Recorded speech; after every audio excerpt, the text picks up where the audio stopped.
This is our ride-on road marking machine. And these two components up from this, the first one is the material inlet, and the second one at the back is the steering motor, which controls the forward and reverse mixing of the paint. And here's the thermoplastic storage tank. This smaller component here is the filter. Looking down here, these two components are the thermoplastic spray guns, and these two at the back are the glass bead nozzles. Up here is the steering wheel used to control the straightness of the lines. This small unit is the main intelligent controller. This is the glass bead tank used for loading reflective glass beads. This is our primary power system. And here's the diesel engine, and that is the water tank. And here's the starter battery.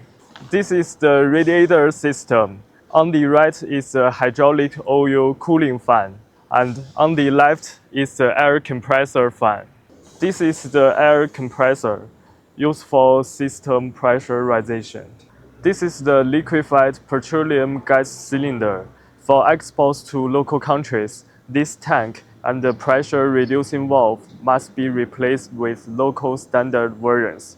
At the front here is the burner, specifically designed for heating the thermoplastic tank.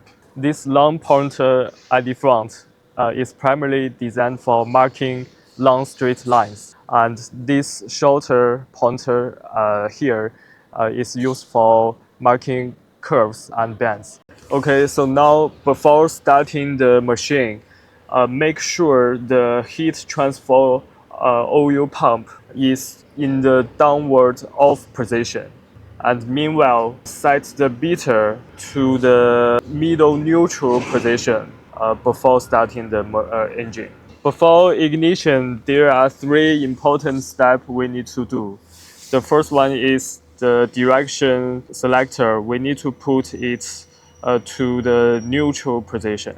And also the starter button, we need to set it to rear. And also the speed, we need to make sure the speed is set to 0. Okay, now let's start the engine. First, we need to turn on the right main power switch. Okay, first, turn on the beater, and then turn on the burner, and then turn on the heat transfer oil pump, and then turn down the guide rod, and also turn down the spray gun.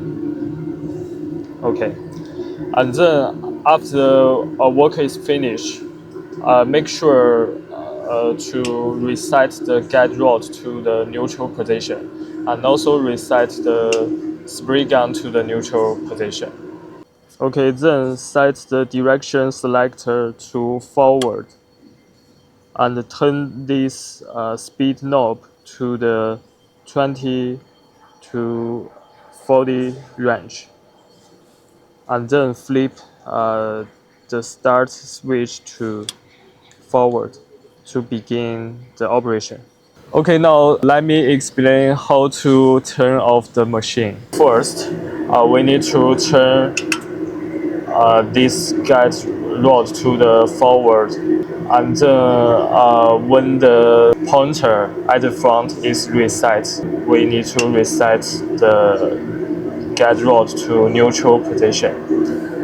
And this spray gun, we need to turn it to the forward first, and then reset to neutral position. And this beater, we need to reset it to neutral, and turn off the burner to the downside, and also turn off the heat transfer oil pump, and then turn off the switch. Okay, so the last step is to pull this knob to fully close the engine. Okay, now let me introduce the maintenance instruction. Okay, first is the air compressor oil. So the air compressor oil should be changed every 30 working days. And the second is the diesel engine oil. It also needs to be changed every 30 working days.